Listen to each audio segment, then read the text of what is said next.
This lesson is going to be all about rhythm.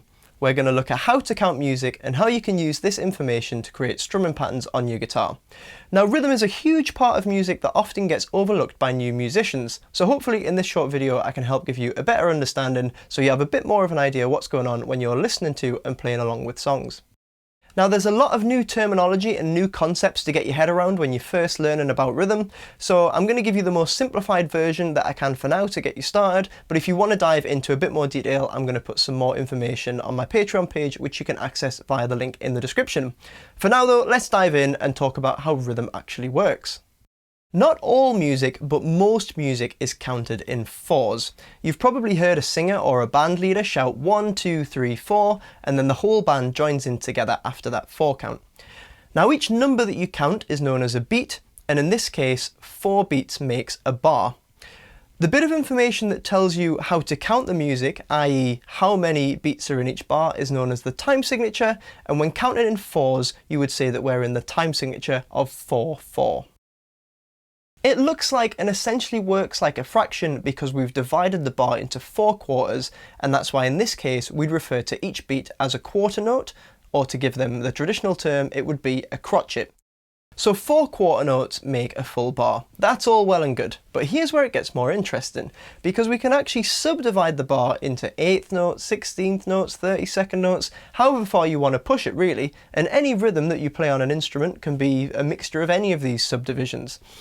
In this lesson, we're only going to be going as far as 8th notes, just while you get your head around it, and at the end I'm going to show you some 8th note strumming patterns on the guitar, so let's dive in and take a look at how that works.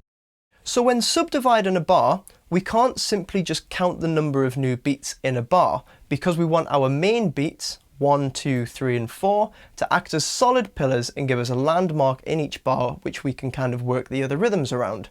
So what we do instead is we add an and in between each count. So a bar of 4/4 would simply be 1, 2, 3, 4, and if we subdivide it into eighths, we'd have 1 and 2 and 3 and 4 and. Notice in those two examples that beats 1, 2, 3 and 4 didn't get any closer or further apart, I just added the ands in between them. Now these ands are known as offbeats, and when thinking about strumming patterns on guitar, the patterns are often going to be a mixture of main beats and offbeats, and the different combinations create different characters in your strumming patterns. Sometimes you might only play the offbeats, which feels a little bit weird at first, but it can be a great way to add some extra groove to a song.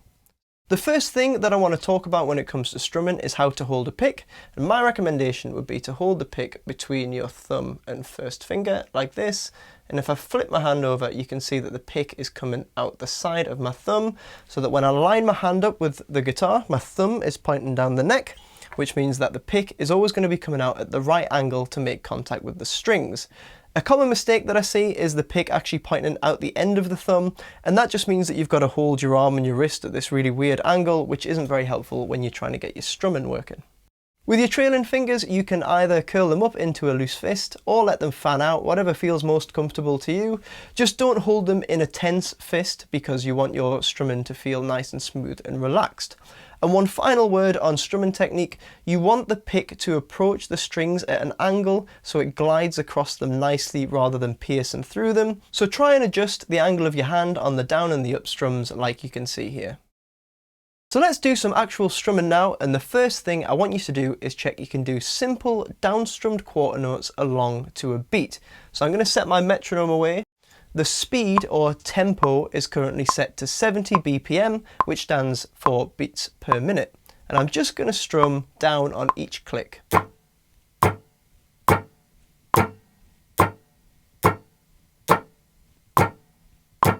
I should also mention at this point that with my fretting hand, I'm just gently resting my fingers on the strings so that I get like a nice percussive sound, because that makes it a lot easier for practicing strumming rather than having any open or sustained strings ringing out. On to your first actual strumming pattern now, and we're going to keep beats 1, 2, 3 and 4 on the down strums where they are, but we're going to add the and of 3 with an up strum.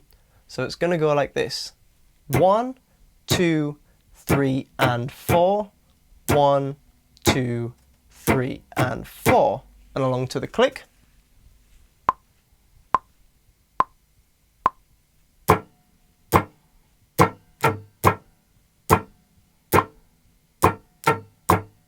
The next pattern that I want you to try is going to add the and of 3 and the and of 4. So it's going to be 1, 2, 3 and 4 and 1, 2, 3 and 4 and, or down, down, down, up, down, up, down, down, down, up, down, up, and along to the click.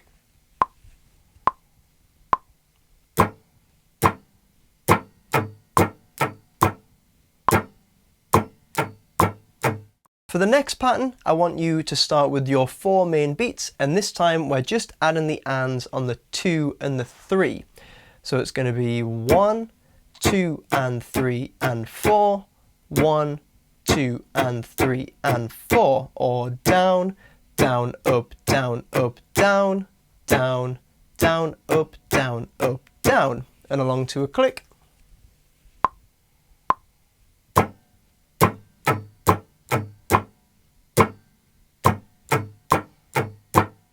Now the fourth and final pattern that I want you to have a go at today is a bit of an important one. I've heard it referred to as Old Faithful because it can be used in so many different musical situations, and if you're not sure what the strumming pattern is in a certain song, you can normally rely on Old Faithful to keep you right. It is considerably more difficult than the previous patterns that we've tried today, and that's because it has a silent down strum. Now, when you learn to strum, it feels like you want to put in every single down strum to make the pattern feel a little bit more secure, but by having a silent down strum, you can actually add quite a lot of groove to your strumming pattern. So all that we're actually going to do to achieve this Old Faithful is take the previous pattern, which was 1, 2 and 3 and 4, but we're going to do a silent down strum on the 3, so it ends up being 1, 2 and 4. 1, 2 and 4. Really important that you actually do the down strum on beat 3 but don't hit the strings. Don't just delay the down strum and then do a down strum on the next offbeat, because you want to keep your down strums and up strums consistent so that your strumming flows nicely with the music. If you're practicing these patterns and counting out loud at the same time, it can actually help to say or whisper the 3 so that you remember to actually do the down strum but not hit the strings. So if we practice that, you would have 1, 2 and 3 and 4, 1, 2 and 3 and 4, or down, down, up, down, down, down, up, down, and along to a click, it would sound like this.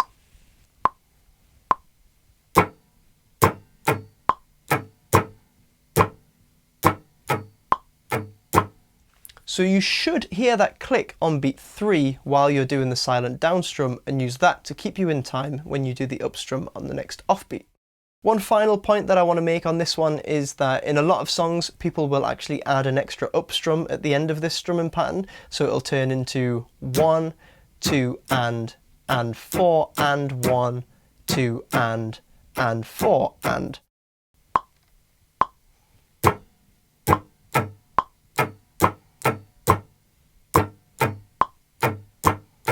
So that extra up strum can actually add quite a lot of momentum to the pattern in a lot of situations. So if you start adding it in naturally, don't feel like you're doing it wrong. It's totally fine and you should stick with it. Some great examples of the Old Faithful pattern being used in popular songs are Good Riddance by Green Day, Learn to Fly by Foo Fighters, and Man on the Moon by REM. So it might be worth listening to a couple of these songs just to get the feel of the pattern in your system, and then try and reproduce it yourself in your own practice. As I said, this pattern is a bit more difficult than the other ones, so don't worry if it takes you a little bit of extra work to get it down, but it really is one of those hurdles worth getting over in the early days of your guitar playing, because it's a lot more like the kind of strumming patterns that you're going to encounter in songs. So that is your Old Faithful pattern, which is going to serve you very well in the long run. So we've looked at strumming in a very technical way today, but that's mainly just so you can get your head around how the rhythm works. When you're actually playing music, I want you to try and turn all that off and just feel the rhythm. Rhythm really is something that should be felt rather than thought about. So when you're practicing these patterns, you might have to count them out loud the first few times, but once you've got the pattern in your head, try and stop counting and just feel where the beats should land. Especially if you're practicing this along to a click to keep yourself in time, this can be really good training to help you be able to do your strumming in actual songs. So hopefully that's provided you with a bit of an insight into rhythm and strumming on guitar.